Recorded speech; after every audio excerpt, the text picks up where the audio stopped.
सैयदना मालिक इब्ने दीनार कहते हैं कि मैं हज को गया।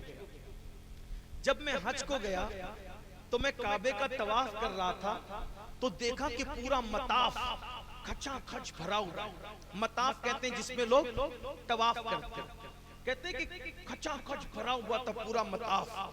और तकरीबन 5 लाख लोग उस साल हज को आए हुए थे। कितने? 5 लाख। तो मैंने अल्लाह से दुआ की, ए अल्लाह, तेरे महबूब ने पर्दा फरमाया, अभी तेरे महबूब को पर्दा किए हुए चंद दिन भी नहीं गुजरे, चंद साल भी नहीं गुजरे, तूने इस्लाम को कितनी तरक्की दे दी कि 5 लाख लोग इस साल हज को आए। मेरे अल्लाह, जरा मुझे बता तो सही कि 5 लाख लोगों में तूने किसका हज कबूल किया और किसका हज रद्द कर दिया। मुझे बता, दोनों को बता कि किसका हज कबूल किया और किसका हज रद्द कर दिया। वो कहते हैं मालिक इब्ने दीनार कि मैं ये दुआ करके मिना में अपने खैमे में गया और खैमे में जाके सो गया। जैसे ही मेरी आंख लगी तो मैंने ख्वाब में क्या देखा कि मुझसे कहा जा रहा है, ए मालिकुद दीनार, तू ये जानना चाहता है कि अल्लाह ने किसका हज रद्द कर दिया?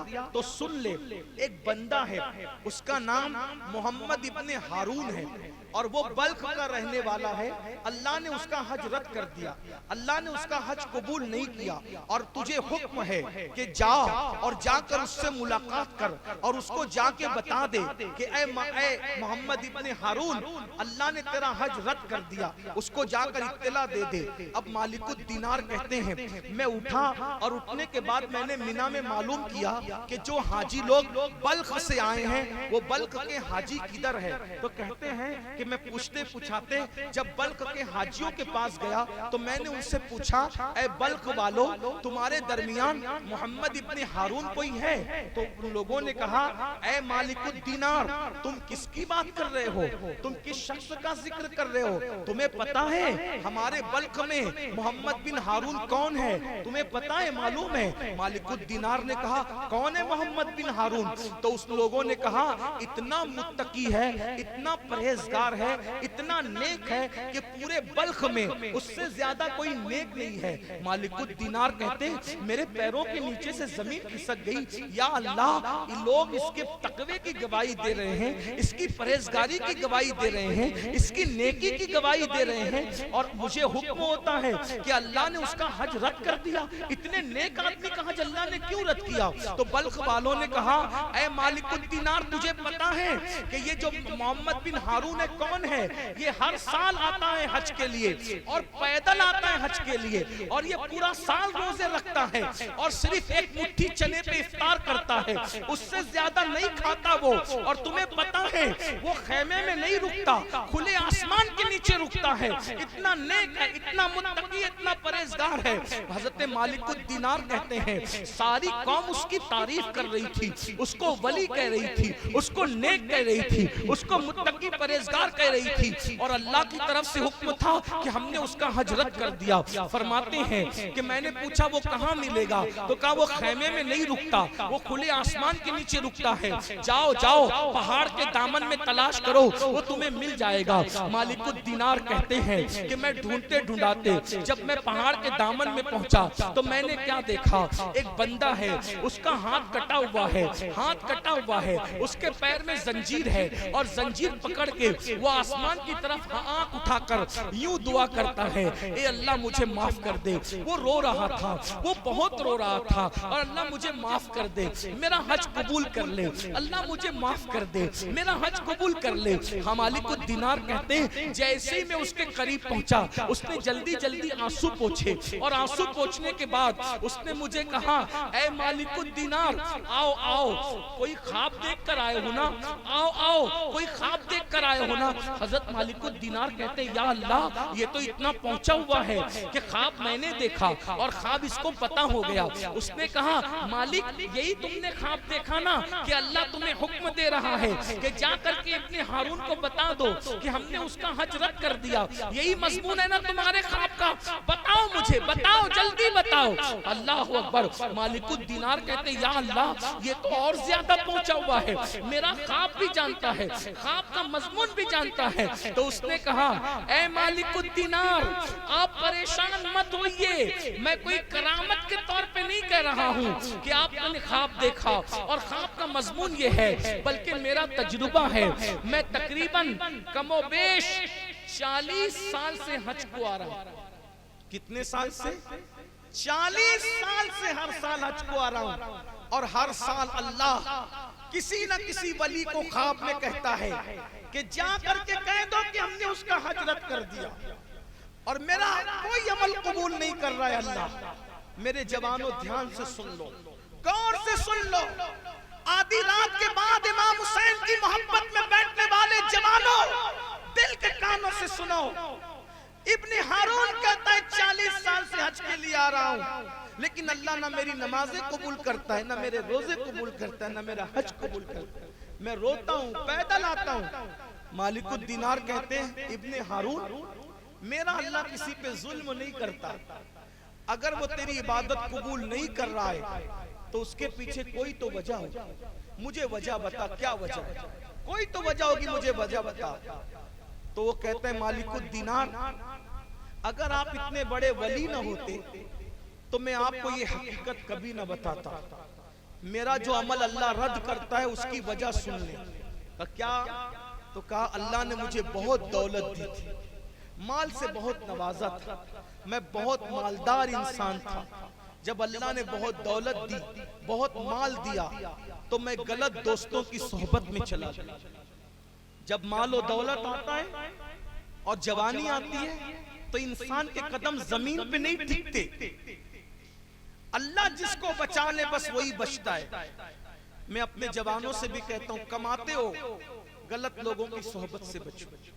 इब्ने हारून कहता है कि जवानी भी थी, दौलत भी थी, मैं गलत दोस्तों की सोहबत में पड़ गया और गलत दोस्तों ने मुझे नशे का आदी बना दिया, मुझे नशे के रास्ते पे डाल दिया, मैं नशा करने लगा। इब्ने हारून कहता है मालिकुद दीनार शाबान की आखिरी तारीख थी, आखिरी शाबान थी। मैंने सोचा कल से रमजान शरीफ शुरू हो जाएगा, आज शराब खूब पी लेते हैं। कहता है इब्ने हारून दिन भर शराब पीता रहा, कब शाम हो गई मुझे पता न चला। मेरा प्लान तो ये था कि दिन में शराब पीकर शाम से पहले घर आऊंगा, नशा उतर जाएगा, कल से इबादत करूंगा, लेकिन शाम हो गई मुझे पता नहीं चला। मैं इतने नशे में था कि नशे में मेरे कदम लड़खड़ा रहे थे। मैं चलते चलते घर आया, जैसे ही घर आया तो मेरी माँ मेरे सामने आ गई। जब मेरी माँ मेरे सामने आई, मेरी माँ से मैं छुप के नशा करता था। पहली मर्तबा मेरी माँ ने मुझे नशे की हालत में देखा। रमजान शरीफ का चांद नजर आ चुका था। जब मेरी माँ ने मुझे पहली बार नशे में देखा तो माँ की ममता तड़प गई, माँ बेचैन हो गई, माँ बेकरार हो गई और उसने गुस्से में आके मुझे डांटा, कमबख्त रमजान शरीफ का चांद दिख गया और तू नशा करके आया। और मेरी माँ ने गुस्से में आके मेरे मुंह पे एक तमाचा मारा और तमाचा मार के कहा तू रमजान शरीफ में नशा करके आया। तो वो रोते हुए कहता है ऐ मालिकुद दीनार मैं नशे में था, मुझे होश नहीं था, मेरी माँ ने मुझे एक तमाचा मारा, शैतान ने मुझ पे ऐसा गलबा किया कि मैंने नशे की हालत में अपनी माँ को पलट कर एक तमाचा मारा। और ऐ मालिक सिर्फ एक तमाचा ही नहीं मारा, मैं अपनी माँ को मारता रहा यहाँ तक कि मैं बूढ़ी माँ को मारते मारते घर में ले गया और जो चूल्हा जल रहा था तंदूर, उस तंदूर के अंदर मैंने अपनी बूढ़ी माँ को उठा करके आग में डाल दिया। जब मैंने अपनी बूढ़ी माँ को उठा के आग में डाला उसके बाद मुझे कुछ पता नहीं क्या हुआ। जब सुबह हुई, सुबह को मेरा नशा खत्म हुआ तो मैंने मेरी बीवी को आवाज दी। जब मैंने मेरी बीवी को आवाज दी तो मेरी बीवी ने गुस्से में कहा बदबख्त अब क्या कहता है। मैंने अपनी बीवी को कहा, तुम गुस्से में क्यों हो? तुम तो मेरी वफादार बीवी हो, तुम तो फर्माबरदार बीवी हो, तुम गुस्से में क्यों हो? कभी मुझे ऐसा तुमने तल्ख जवाब नहीं दिया, आज क्यों दे रही हो? तो मेरी बीवी ने कहा, मैं तेरे साथ नहीं रहूंगी। अरे जो माँ का नहीं हुआ वो मेरा क्या हो सकता है? मैं उठ के बैठ गया, माँ को क्या हुआ, माँ को क्या हुआ? तो मेरी बीवी ने कहा, देख क्या हुआ। तो इब्ने हारून कहता है, ए मालिकुद्दीनार, जब मैंने मेरी माँ को देखा तो मेरी माँ जली हुई रोटी की तरह मुर्दा पड़ी थी, मेरी माँ का इंतकाल हो चुका था। मैंने बीवी से पूछा, ये सब कैसे हुआ? तो मेरी बीवी ने मुझे पूरी तफसील बताई और तफसील बता के कहा, तूने तेरी माँ को मारते मारते जलते हुए तंदूर में डाल दिया और तेरी माँ तेरे नशे की वजह से मर गई। तो अल्लाह अकबर। इब्ने हारून कहता है, मैं बहुत पछताया, लेकिन पछतावे से का होवत जब चिड़िया चुग गई खेत। मैं बहुत पछताया, मेरी बीवी तो मुझे छोड़ के चली गई, मेरी जितनी प्रॉपर्टी थी मैंने सब बेच दिया, अल्लाह की राह में सदका कर दिया, और मैंने कुड़ाड़ी उठाई और मैं गुस्से में मैंने कहा, जिस हाथ ने मेरी माँ को मारा मैं वो हाथ काट के फेंक दूंगा।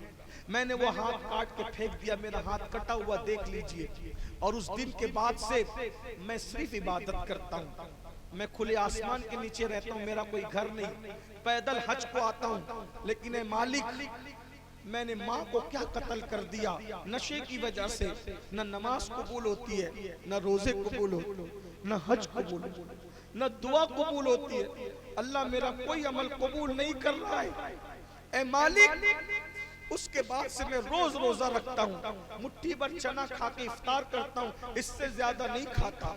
मालिकुद्दीनार ने ये सुना, गुस्से में आ गए, कहा, बदबख्त, अल्लाह तुझे कभी माफ न करे, अल्लाह तुझे कभी माफ न करे, तू माँ का कातिल है। ऐ मेरे जवानों, आज मैं दर्द दिल के साथ आपसे कहता हूँ, नशे के करीब मत जाओ। हो सकता है कि तुम भी अपनी माँ के कातिल बन जाओ, हो सकता है तुम भी अपने बाप के कातिल बन जाओ। अरे उसने तो माँ को आग में डाल के जला दिया।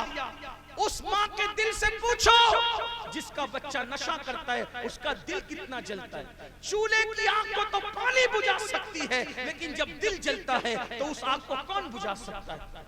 अपने माँ बाप की बद्दुआ मत लो, अपने माँ बाप का सोचो, अपनी औलाद के मुस्तकबिल का सोचो। मत जाओ नशे के करीब, मत जाओ ज़िना के करीब, मत जाओ गुनाह के करीब। इमाम हुसैन के दीवानों, ऐ गुलामान हुसैन, यजीद का किरदार जिंदा मत करो। अगर किरदार जिंदा करना है तो मौला हुसैन का किरदार जिंदा करो, आका हुसैन का किरदार जिंदा करो। खुद भी गुनाह से बचो, दूसरों को भी गुनाह से बचाओ। मालिकुद्दीनार कहते हैं, उन्होंने गुस्से में आकर इब्ने हारून को कहा, ओ बदबख्त, अल्लाह तुझे कभी माफ न करे, निकल यहाँ से। मालिक इब्ने दीनार कहते हैं, मैं पलट रहा था तो वो मेरे पीछे पीछे रोते हुए आके आसमान की तरफ रुक करके कहता था, ए अल्लाह, ए गमों को खोलने वाले, ए गमों को खोलने वाले, मुझे माफ कर दे। ए गमों को खोलने वाले, मुझे माफ कर दे। ए गमों को खोलने वाले, मुझे माफ कर दे। मालिकुद्दीनार कहते हैं, मैं गुस्से में आके अपने खेमे में मिना में सो गया। जब सो गया तो मैंने ख्वाब में अल्लाह के रसूल की जियारत की। मैंने ख्वाब में अल्लाह के रसूल की जियारत की। हुजूर अलैहिस्सलाम ने मेरे ख्वाब में फरमाया, ऐ मालिक, तूने इब्ने हारून को क्यों डांटा? ऐ मालिक, तूने इब्ने हारून को क्यों डांटा, क्यों बद्दुआ की उसके लिए? तो मालिकुद्दीनार कहते हैं, या रसूल अल्लाह, वो कितना बड़ा पापी है ना, उसने अपनी माँ को कत्ल कर दिया, उसने अपनी माँ को कत्ल कर, नशे की वजह से। तो मेरे आका ने फरमाया, हाँ। अब आका क्या फरमा रहे उसको सुन लो, कि अल्लाह ने कसम उठाई, तवज्जो कीजिए, अल्लाह ने कसम उठाई है कि जो जो नशा करेगा अल्लाह उसको जहन्नम में जलाएगा और उस पर जन्नत को हराम कर देगा।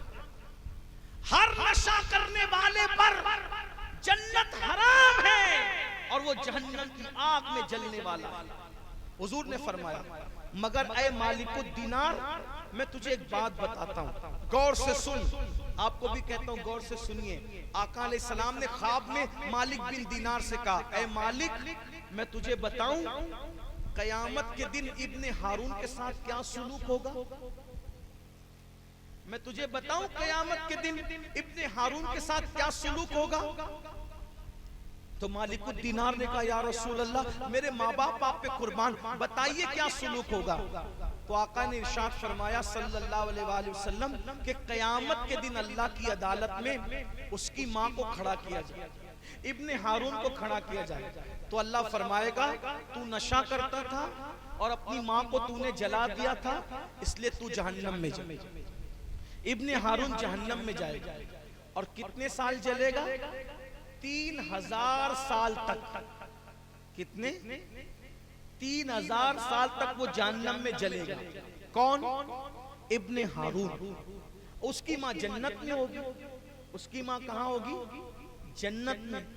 तो जन्नत में अचानक उसकी माँ को उसकी याद आएगी इब्ने हारून की। तो इब्ने हारून की माँ फरिश्तों से पूछेगी, ऐ फरिश्तों मेरा बेटा इब्ने हारून कहाँ है? मेरा बेटा इब्ने हारून कहाँ है? तो फरिश्ते कहेंगे वो जहन्नम में। 3000 साल से वो जहन्नम में जल रहा है तेरा बेटा। उसकी माँ की ममता तड़प जाएगी और माँ पूछेगी, ऐ फरिश्तों मेरा बेटा जहन्नम में क्यों गया? क्यों वो जहन्नम में चला गया? वो फरिश्ते कहेंगे वो नशा करता था और उसने तुझे आग में डाल करके तुझे जला दिया था, इसलिए वो जहन्नम में। तो लेकिन माँ माँ होती, माँ देखो कितना बेकार बेटा है उसका। माँ को जला के मार डाला उसने, लेकिन माँ की अहमियत समझो। आजकल के लड़के माँ बाप को कुछ समझते ही नहीं। दोस्तों से प्यार करेंगे, इससे प्यार करेंगे, उससे, माँ बाप से नहीं करेंगे। मैं अपने जवानों से कहता हूं मेरे भाइयों माँ बाप की कदर करो। अभी सैयद साहब आए, आप हाथ चूमते हो सैयद साहब के, नजराना देते हो। आलिम साहब के हाथ चूमते हो, नजराना देते हो। मुकर्रिर लोग के हाथ चूमते हो, नजराना देते हो। पीर साहब के हाथ चूमते हो, नजराना देते हो। कभी अपने माँ बाप को भी नजराना देते हो? सोचो तो जरा, अपने माँ बाप को भी नजराना देते हो? अपने माँ बाप के भी हाथ चूमते हो? ये उलमाए अहले सुन्नत मौजूद है, इनकी मौजूदगी में मैं कहता हूँ सच्ची बात कि आज के दौर में इतना बड़ा पीर कोई नहीं है तुम्हारे लिए जितना बड़ा पीर तुम्हारे माँ बाप। तुम्हारे माँ बाप से बड़ा तुम्हारे लिए कोई पीर नहीं है। इसलिए कि किसी भी पीर की दुआ तुम्हें वहां तक नहीं पहुंचा सकती जहां तक तुम्हारे माँ बाप की दुआ तुम्हें पहुंचा सकती। किसी भी सैयद साहब की दुआ, देखो सैयदों की दुआ कबूल होती है, मैं कोई इनकार नहीं कर रहा हूं, लेकिन किसी भी सैयद साहब की दुआ आपको वहां तक नहीं पहुंचा सकती जहां माँ बाप की दुआ पहुंचा सकती। किसी भी आलिम साहब की दुआ आपको वहां तक नहीं पहुंचा सकती जहां माँ बाप की दुआ पहुंचा सकती है। और बड़ी बात कह दूं, मैं जिम्मेदार हूं, जिसको पूछना है मुझसे बात करे। किसी वली की भी दुआ तुम्हें वहां तक नहीं पहुंचा सकती जहां तक तुम्हारे माँ बाप की दुआ पहुंचा सकती है, क्योंकि अल्लाह अल्लाह है। वो चाहे तो किसी वली की दुआ भी रोक सकता है। अल्लाह अल्लाह है, वो किसी सैयद की दुआ भी रोक सकता है। अल्लाह अल्लाह है, वो किसी आलिम की दुआ भी रोक सकता है। लेकिन रसूलुल्लाह ने गारंटी दी है, दुआ वालिदिही लिवलदिही का दुआई लकुम। अगर तुम्हारा बाप दुआ कर दे तो तुम्हारे बाप की दुआ का मकाम नबी की दुआ की तरह होता है। और अल्लाह बाप की दुआ कभी रद्द नहीं करता, माँ की दुआ कभी रद्द नहीं करता। हदीस पाक में आया है, पूरी दुनिया मिलकर किसी के लिए बद्दुआ करे, अकेले उसकी माँ उसके लिए दुआ करे, पूरी दुनिया की बद्दुआ रद्द कर दी जाएगी, माँ की दुआ कबूल कर ली जाएगी। और किसी के लिए पूरी दुनिया मिलकर के दुआ करे, अकेले उसकी माँ बद्दुआ करे, पूरी दुनिया की दुआ रद्द कर दी जाएगी, उसकी माँ की दुआ कबूल कर ली जाएगी। अल्लाह हू, उसकी माँ की बद्दुआ कबूल कर ली जाएगी। माँ की दुआ भी कबूल है, माँ की बद्दुआ भी कबूल है। ऐ मेरे भाइयों, दोस्तों पर हजारों रुपए खर्च करते हो और माँ बाप तुमसे दवा के लिए पैसे मांगते हैं तो तुम माँ बाप को दवा को पैसे नहीं देते, माँ बाप को तरसाते हो, माँ बाप को तड़पाते हो। अल्लाह अकबर।